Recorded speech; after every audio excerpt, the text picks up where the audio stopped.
Already pure டேபிள்னா என்ன, அதை எப்படி யூஸ் பண்ணலாங்கிறத டீட்டெயில்டாக நம்ம யூடியூப் சேனலில் ஒரு வீடியோ போட்டிருப்போம். இன்கேஸ் யாராவது பியூர் டேபிளுக்கு புதுசுன்னா கீழே டிஸ்கிரிப்ஷனில் அந்த லிங்க் இருக்குது. அந்த லிங்கை கிளிக் பண்ணிவிட்டு பியூர் டேபிள்னா என்னென்னு பேசிக்காக அண்டர்ஸ்டாண்ட் பண்ணிக்கலாம். அதுக்கப்புறம் பியூர் டேபிளை பற்றி நிறைய ஷார்ட்கட்ஸு அண்ட் ஈஸி வேஸ்லாம் நம்ம நிறையா சின்ன சின்ன வீடியோ போட்டிருப்போம்.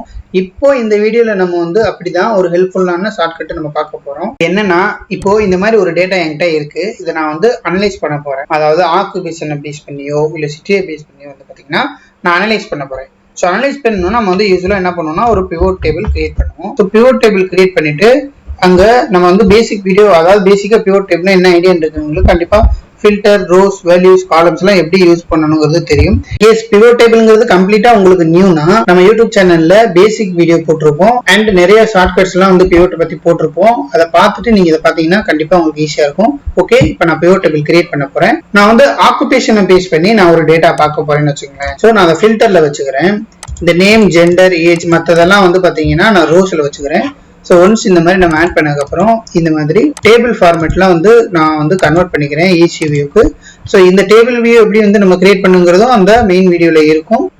ஸோ ஒன்ஸ் நான் பிவோட் கிரியேட் பண்ணதுக்கப்புறம் இப்போ நான் ஈச் ஆக்குபேஷனை பேஸ் பண்ணி நான் டேட்டா பார்க்க போகிறேன். அதாவது அக்கௌண்டன்ட்னா இந்த சிட்டியில் எத்தனை மேல் இருக்காங்க, எத்தனை ஃபீமேல் இருக்காங்க, அவங்களோட ஏஜ் எல்லாம் என்ன மாதிரி இருக்குது.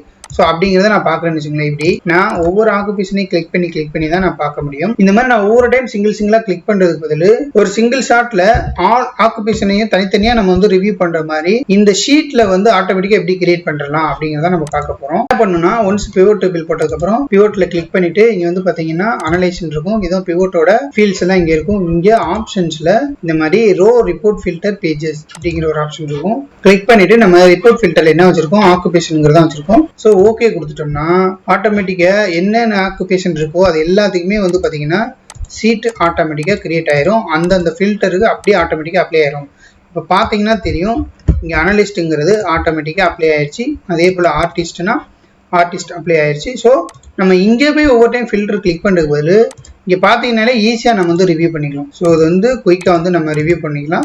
ஸோ இந்த மாதிரி தான் இது எப்போ ஒர்க் ஆகும்னா, இந்த ஆப்ஷன் எப்போ அவைலபிளாக இருக்கும்னா இந்த ஃபில்டர் மூலமாக நம்ம ஏதாச்சும் ஒரு டேட்டா ரிவ்யூ பண்ணுறோம் அப்படின்னா இந்த ஆப்ஷன் நம்ம ஈஸியாக யூஸ் பண்ணிக்கலாம். ட்ரை பண்ணி பாருங்கள், கண்டிப்பாக உங்களுக்கு யூஸ்ஃபுல்லாக இருக்கும்.